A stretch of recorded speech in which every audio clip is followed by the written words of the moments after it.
Hello students, good morning. Welcome to your civics class.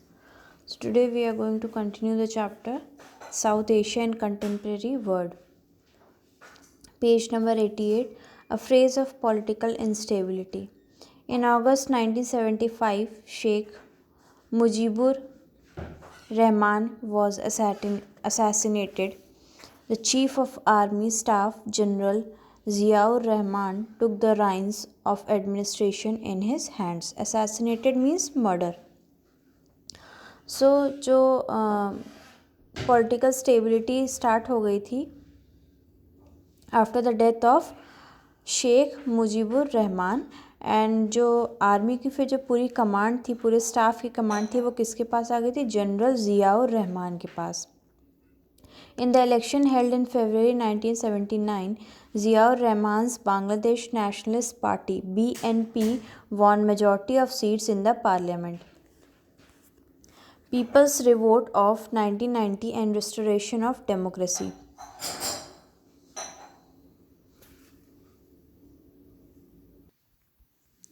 So after this, People's Revolt of 1990 and Restoration of Democracy. A mass movement for the restoration of democracy started in the country.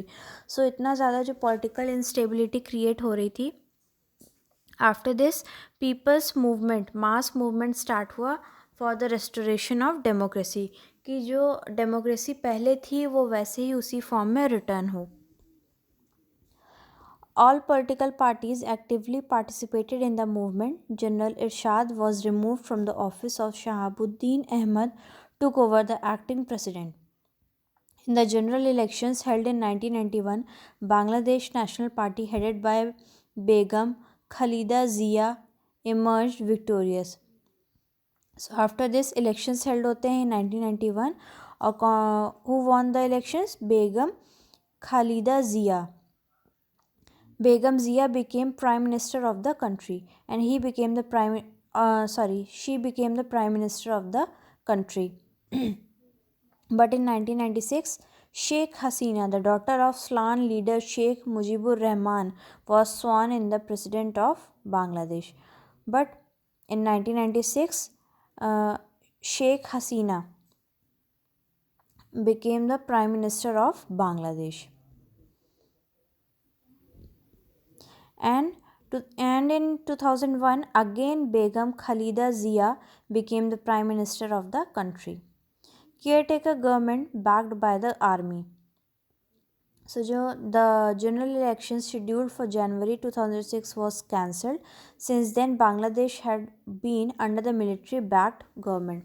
So इसके बाद 2006 के बाद जो elections होने थे वो cancel हो जाते हैं and मिलिट्री जो वहाँ की जो कंट्रोल कर रही थी वो वापस से गवर्नमेंट मिलिट्री कंट्रोल हो जाता है.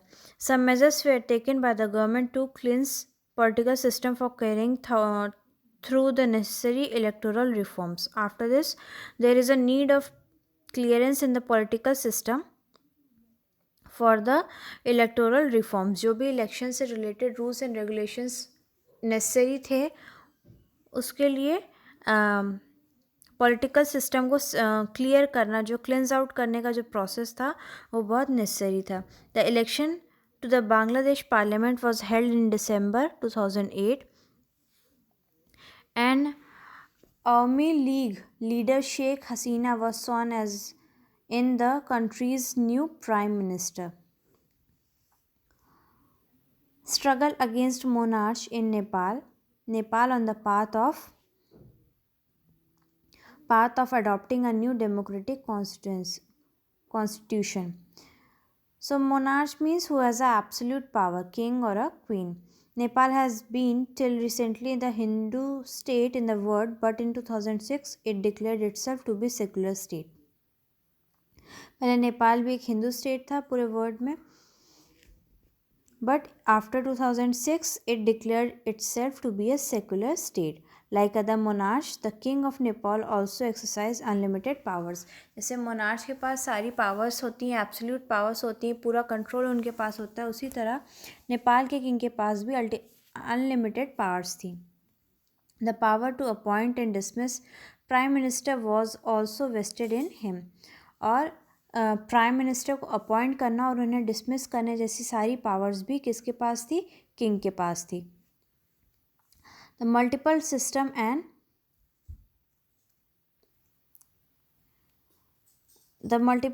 And constitutional democracy.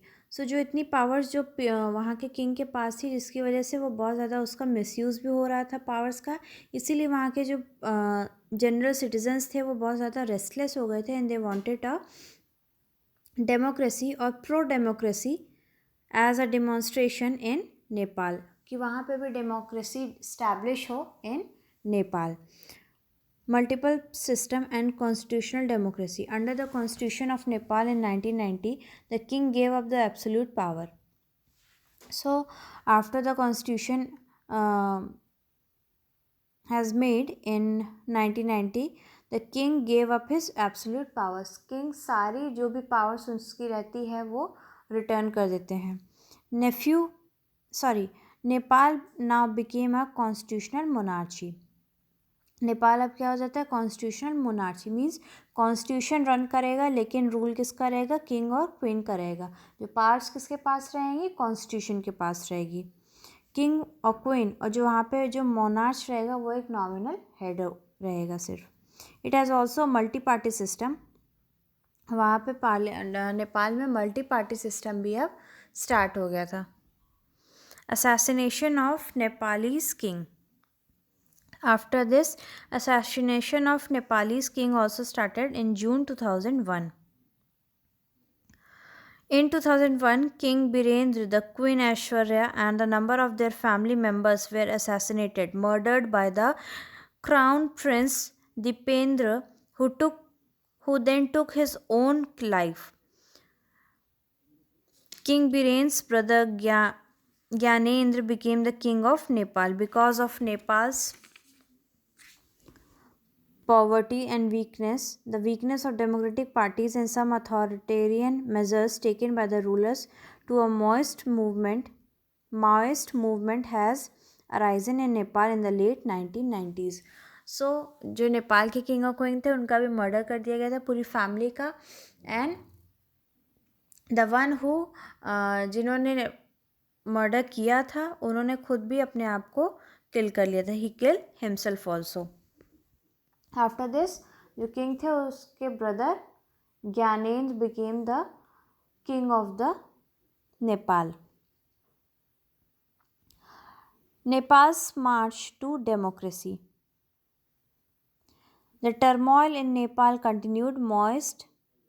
Maoists had considerable support in Nepal, but the unpleasant fact is that they also killed innocent people and extorted money in an illegal manner. लेकिन टर्मोइल जो difficult face था नेपाल में वो यहीं नहीं ख़त्म हुआ.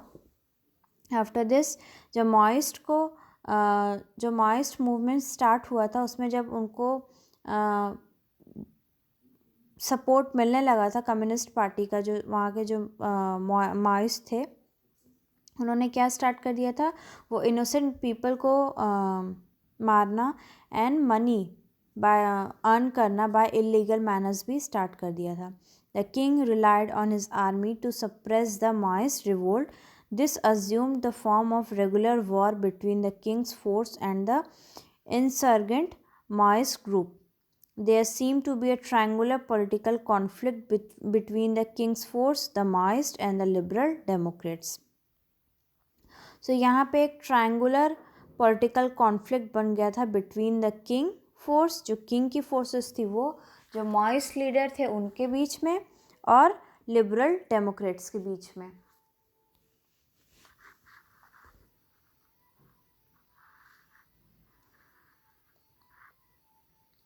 They formed a united front for the restoration of multi-party democracy. This came to be known as Seven Party Alliance, SPA.